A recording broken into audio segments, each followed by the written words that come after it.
Psychology Today or Psychology After Dark. This is a very real party. This is a real person. Hello. Hi, how are you? Is that your real voice? Of course it is. It's beautiful. Now, what this party is we feel that at a party, people do a lot of numbers, and a lot of informational processing does go down. Now, there are 10 improvisational actors who are friends of mine who are here somewhere. Yeah, I bet you don't remember me. Booker Bradshaw. My name's Corey Fischer. Oh, I'm Julie McWhorter. Nice to meet you. My name's Dale Morse. Amos. John Amos. Hi. Have you seen my boyfriend? I'm always losing track of him. Oh, I'm Uschi Digard. And we feel that through them we can isolate and analyze certain situations. Hi, I haven't seen you in such a long time. Where was it? Don't you remember Venice Beach, July 4th, 1964? Yeah. Oh, but since then I've moved. I've got a brand new telephone number. Let's see, 415-555-12. Excuse me, 12. Do you have a pencil? No, I David, don't. do you have a pencil? No, I'm sorry, I don't. Oh, wait a sec. Are you interested in doing some work? I have a really easy gig for you if you call me on Tuesday. Okay. All right. Call me Tuesday at 6 o'clock. Make that 6:30. Are you free 6:30? In the morning? No, 6:30 a.m. A.m.? Yeah. Okay, I can do that. Yeah, I'll be terrific. And it's push walk. Push what? P-U-S-H-W-A-P? O-P. O operator or O letter? Push walk. And but which O is it? Is it the operator? Okay, push walk. Push walk. Hello. I think she likes me. I have a friend up in the booth. He's what we call the anchor man. It's Dr. Donald A. Norman. I'm going to wave hello to him now. Good afternoon, you, Greg. Hiya. Excuse me for shouting, but it's a bit loud out there. Today, we're going to take a look at some of the incidents that we see in the party and try to see whether we can explain what's going on. We're going to look at the memory system, we're going to look at the sensory systems, we're going to look at attention. We're going to piece them all together to tell you the story of information processing. Anything happening down there, David? There seems to be something going on over here. You think he's some kind of a sexual object? No, well, in a way, yeah. Richie Allen. Isn't that what you want? I mean, to be a sexual They've got object? pitching. They've got pitching, but they don't want more hitting because listen, last They've year... got a singer. I know you have a brain, and I mean, that's very nice, and a sexual object is a nice place to put a brain. Singer is 20 out of say, but I understand the concept that Reggie... They can go all the way. Yeah, they could go all the way, but I wouldn't think that they would go, and right now... I want to know. Wait, I had a hamburger You understand the concept. Sure, Right now. I understand. What I understand... Yeah, I know Bobby Valentine. Yes, I mean, I do know. Yes, me. I won't ask you because I've had that question. The talk shows, you've been on the talk show. I've seen you on a talk show. The Today Show, are you on the Today Show? No, I'm You're not that on baseball television. guy? I'm not. Is this your real hair? Lay off of my real hair. This is my real hair. I couldn't just buy this anywhere. I can't see you without. I don't care about your goddamn charges or anything. Relax. Just take it easy. Don, what is this? Who's Don? That's chaos. That's what we call information overload. It's what happens when too much goes on at once. You can only attend to about one thing at a time. You can give the pretense of attending to several things, but it's only a pretense. Hi, Dave. Hiya. This is fun. Yeah, it's quite a party. Well, but what exactly is going on? Like, what was that? That's the process of attention. That's an interesting problem. Did How? you see him in the middle there? He was trying to code 3 or 4 conversations at the very same time. Right. You can't do that. Why? It's very difficult. Let's take a look at these 2 guys on the monitor. To show what? We have 2 people, both talking about very similar concepts in much the same voice. Description and explanation. Now, can you attend to both of them at the same time? That are a result of maturation and experience. Let us take each aspect of this definition in turn.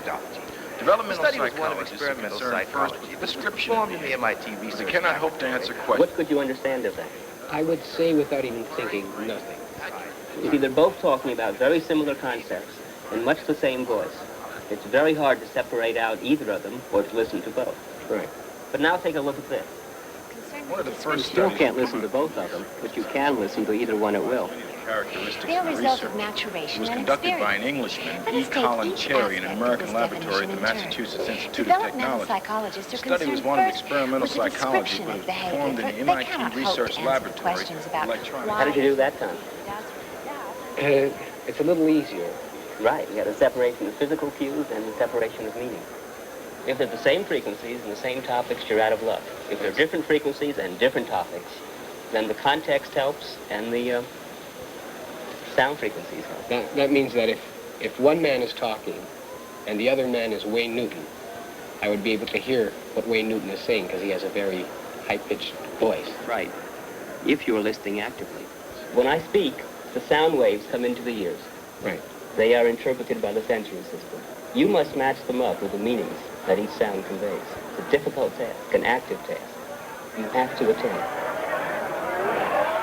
So, thank you very much. Hey, do me a great favor. I'm talking now. You want to mingle? They're nice people here. Thank you. Hi, but the point is being that stuff. There are usually many things that compete for your attention. Some are ignored, others are not. The question of what attracts your attention has been studied a great deal. David.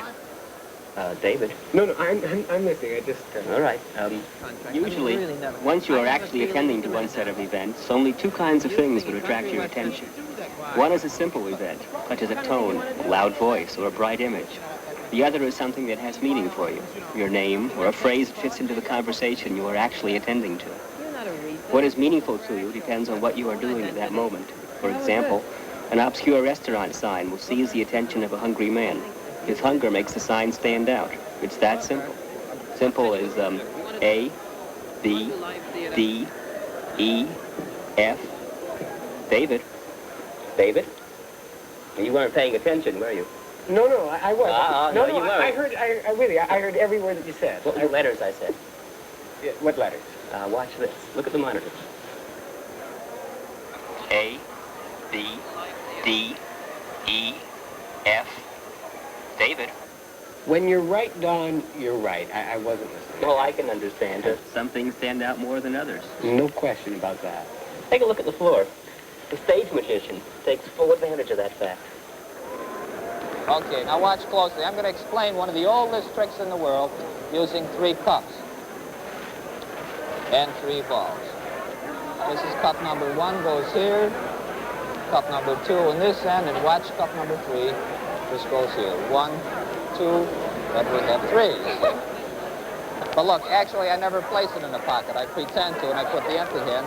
I lift the cup like this, and that's actually what happens. But if I get rid of all 3, watch, the only explanation is I must have another ball. Which cup is it under? This one? Well, if you said this one, doesn't matter. You see, look, we got one here, another one here, another one here, and we have another one here. Thank you. Now let's back up and see what he's really doing. Magician's stock in trade is forcing your attention to what he wants you to see. While his left hand is taking the orange from the pocket, he's manipulating the right. Now watch what he's doing. He makes the ball roll towards you. Everybody is looking at that ball. The movement attracts their attention. No one notices what he's doing with his left hand. We have about 6 audience. Now, read this chart. Left to right, top to bottom, fast as you can. Colors only. Fast as you can, the colors only. Blue, red, blue. No. Colors only, sir. Step aside. You there, young lady, step up. The colors only. Blue, green, yellow, red, orange, blue, Go. black. Oh, Go. Another one. Huh? You there, young man. Blue, green, yellow, red. Go, baby. Orange. Now, why is that so difficult? The Stroop effect. The meaning gets in the way. You can't avoid it, no matter how hard you try. It looks very easy to me. Why don't you try it? Okay. Blue, green, yellow, red, orange, blue. What if you lose interest in the middle of the game?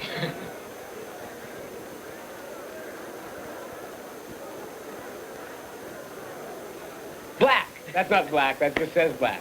Blue. He's gonna do it. Green, yellow, blue, orange. Stroop effect raises the whole question of meaning. By the way, have you seen the new display? What new display? The Tennessee Williams? Is there a new display? That's an example of ambiguous speech. You interpreted that from the theater, but nudist play can mean other things. How about a shop window? Where, you ever see a nudist play baseball in the streets? That's the kind of problem the Marx brothers used to have. Well, I don't know. It's all right. That's in every contract. That's what they call a sanity clause. You can't fool me. There ain't no sanity clause. The sounds are the same. Yes, they are. The problem is you don't know how to divide them up until you understand the context. Ice cream. Right. Ice cream. Yes, we used to do that as a kid. Ice cream for ice cream and all that. What? I got some grass. What? I got some grass. Shh. Wait a minute. Okay. Larry scored a key. Oh, fantastic. 276-8100. There you go. 213. 276-8100. Ask for fact 3. That's 3. Fact 3. And they'll know. It's like a service, okay? Okay. Okay, Thank you. Give me $5. 276.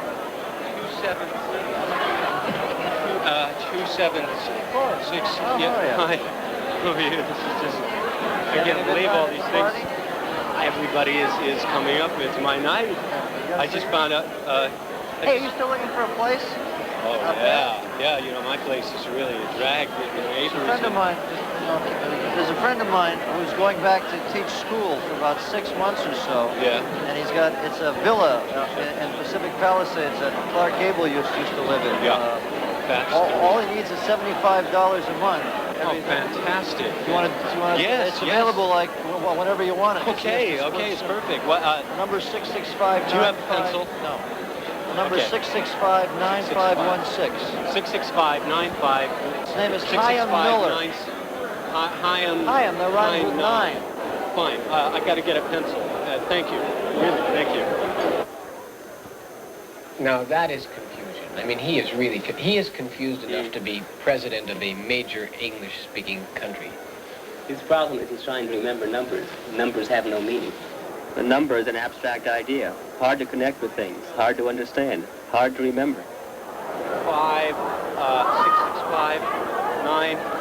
665-9516. In fact, you know, this takes us right to the problem of memory. And it turns out that memory is the most important part of human information processing. It's really the seat of the soul, if you will. That's where we make contact with all the things that we've learned in our whole history. We interpret everything through our memory. Right, and you can't interpret it unless you have some information in memory. I want you to meet some friends of mine. This is Stuart, isn't it? And this is Felicia and Malcolm, Nancy, and Gary. Hey, this is Julie. This is Julie. I'm Johnny. Hey, look, I got a split, man. So, like, introduce yourself around and have a ball. Hi. I know girls aren't supposed to shake hands, but I was Hello. I never know what to do with myself at a party. Do you have that trouble? Really? No. Well, if it's somebody I see that looks pretty groovy, I just walk up and say, hi, I'm Felicia. What's your name? You do. And then they'll tell me, and then we start a conversation, and it's really great. And I meet a lot of friends that way. Gosh, I guess I stand in corners too much. I don't know. What was your name again? Now, I'm very good at names. How about you, Frank? Don. I'm sorry. I can't remember. Well, now, you've met all of my actor friends, right? Yeah. Okay, now you look at the monitor, and I'm going to test you. You see no. Just try it. No, you can do it. Now, you just see how you do with these names here. I just talk about memory. I can't do it. Watch. I can sense a lot of energy happening all around here. I guess that's because I'm a Pisces. Well, my name's... Oh, yeah. That's, Quick. Corey. Good. Hi. Have you seen my boyfriend? I'm always losing track of him. Oh, I remember her. Uschi. Uschi? Yes. How could you forget a name like Uschi? Yes. What you're supposed to do, in fact, is form a mnemonic, an image. Yes, I have an image. I can just take her name and relate that to Uschi. Yeah, I bet you don't remember me. John Amos. Wrong. No, you're right. I don't remember. Booker Bradshaw. You know what the problem is? There are two kinds of memory, short-term and long-term. What do you mean exactly by short-term? Like how short? Well, in normal use, information stays there about 30 seconds, and, it's big enough to hold a telephone number, about 7 items. Okay. If you fill it up too much, you start losing material. In fact, that short-term memory is a real bottleneck in the system. Good evening. May I take your order here? Yes. Scotch on the rocks with a splash of soda. Like Kahlua and soda. Oven mint soda. Soda. Singapore Sling. She wants a Bacchanal. Let me have a Drambuie, huh? And I want a black Russian. That's wine. All right. Singapore Sling about yay high, that wide. I like a margarita. Martini.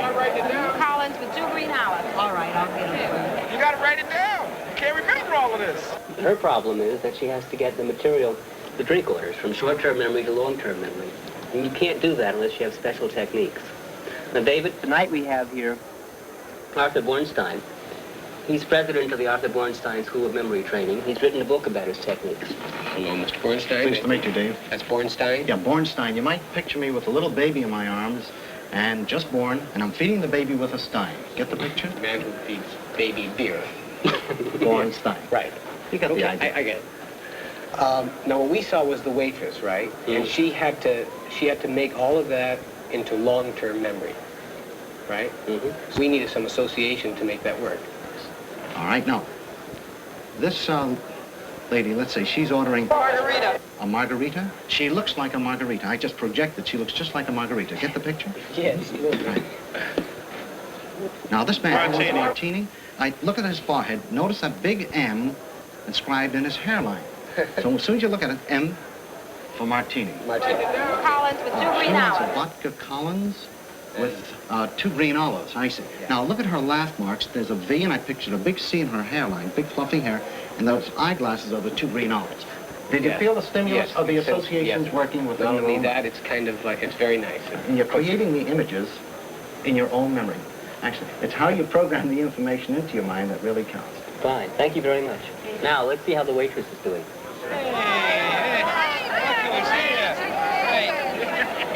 Very good. Excellent. Right. Yeah, the same short. Yeah, and I even have your Drambuie. Here's to your memory, baby. It really is Scotch.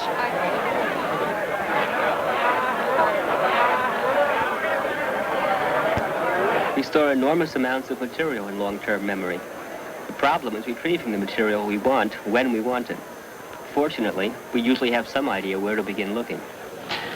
Hi, I remember you from the Isle of Wight Music Festival, you know, in 1966. 66. Wait. That was a funny year. Because I remember I was doing something in a hotel room, but I can't remember exactly what it was. That wasn't you. No, This that was a wasn't guy. me. Yeah. Oh, really? Oh, Well, no, it wasn't what you think. We were. no. It's a funny story. We were trying to take.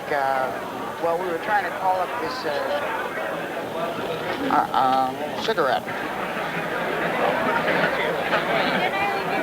From New York? New York. 1965 at a Boston party? 1965, New York. Let's see, I came in from the Middle East. I was training Israeli jet pilots. Now, that girl looks familiar to me. I mean, I know her from somewhere. I just can't quite place it. You're just going to have to search your memory for her. You want me to search my memory? Memory is organized with landmarks. We've got to sort of go back. Did you see what we saw here? Questions, where were you in 1966? Well, in 1965, I was over here. In 1968, I was over there. Yeah. Memory seems to be organized this way, around clusters of things that we know well. Let me see how you do. Where were you on, say, January 15th, 1963? January 15th, 1963? Is this, do you really know? Oh, I really know. Do you know? January 15th. Well, if I can talk about it, I would say I was in Chicago. Mm-hmm. I was at the Second City, working at the Second City. Mm-hmm. Not Chicago. It wasn't Chicago. It wasn't Chicago. 1963. January. January. What might you have been doing? Was I in Gary, Indiana? Ah, Gary, Indiana. Oh, was that Gary? How did you find out about that? Where were you in Gary? I was teaching. Now, what about January 15th? Say at 6:30. Tuesday evening. Tuesday evening on January 15th, and it was Gary, Indiana? Mm-hmm. I was, well, I would have been coming home now about that time, wouldn't I? Do you remember that, or are you making it up? Knowing me, I would assume that I'm making up. But you're making it up logically, right? Yeah, I'm That's thinking... very interesting. Let's come back to that later. Okay. Okay. But now, what was I doing? You know that isn't what I was doing. Right. Not this particular day. Well, you helped me out a little bit. Oh, do you remember a girl named Judy? Yes, I do. She used to do things together? She was my girlfriend, Don. Mm. Of course. Oh, I know what you're referring to. We used to sing together. Mm-hmm. Yes, Judy and I. Were we singing in Gary, Indiana? At the Temple Bethel? The Temple Bethel. Would you do me a great favor? Mm-hmm. Don't tell anyone about it. We'll keep it quiet. This picture was so clever, I couldn't believe it. What was the name of it? It was called The Night Walker, and it was written by the man who wrote Psycho. His name is Robert Bloch, I think. Know him? Well, anyway. Sounds like Dreammaker. What was I have no idea who it was. It was about this woman who was eventually going to be bumped off. You think she's going there? The major plot is that she's just going to be bumped off because her husband had a lot of money. Wrong number. It's Barbara Stanwyck. Where's the rest? You've often got an incomplete image in your memory system. And what you do is try to piece it together logically, much as you did when you said that at 6:30 you must have been coming home. Mm-hmm. We can illustrate this with our magician again. Let's go back and take a look at the magician. Here we have a simple action. He's passing the ball from one hand to the other.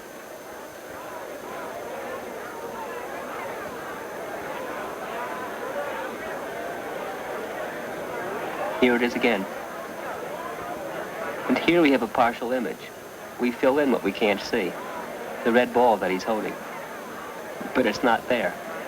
The same thing happens in memory. We fill in a partial image of a past event the way we know it should be, logically. The process is called refabrication. You know, remembering something from long-term memory is a lot like solving a problem. In both instances, you're looking for an organizing pattern.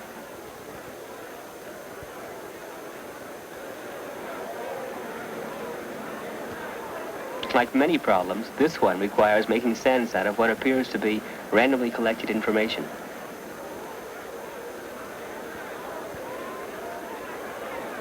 Interesting question. Now you got 1, 2, 2, 4, 1, 4. I'm just trying to look for a pattern. Here's another problem. Here you have to alter a pattern of eye-hand coordination that's already habitual. What am I doing wrong? Tell me. You're doing it upside down. You're never going to make it in the mirror image world. Sammy, all these people have been laying phone numbers on me all over the place, and I can't find Why don't you just give them yours? He should have thought of that. But people develop set strategies for solving problems. They hang on to them, even after they've outlived their usefulness. This girl's working with an inappropriate strategy. She thinks she's on the beach playing with wet sand.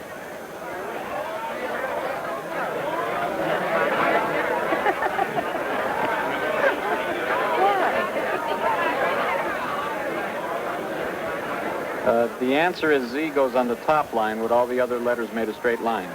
He got it. David, wouldn't you like to get back down to the party before everyone goes home? I would love it. For the place, the house in Mount, that was 665-9516, and his name was trying to 9 Miller. Okay, then it's called David at Pushwa at 6:30 a.m. and then her number was 415 55121. That's fantastic. Oh, here, let me get you a refill.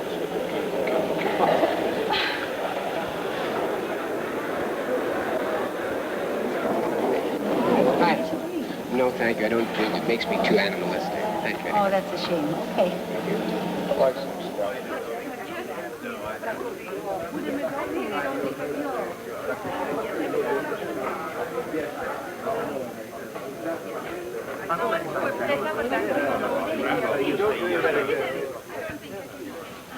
Hi. we met before? Sam, of course we have. Would you like to dance? I'd love to. Do you remember where it was? No, I just know I know. Don't you remember the city? It was a big city. We stood and talked like this before.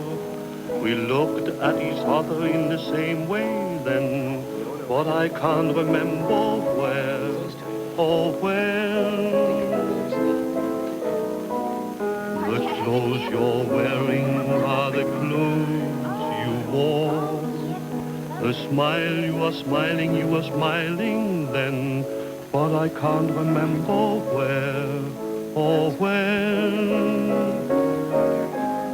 Some things that happen for the first time seem to be happening. Let's get out of here. This place gives me the willies. Good night, John! Good night, David. Things that we have met before, and loved before, and loved before, but who knows where or when.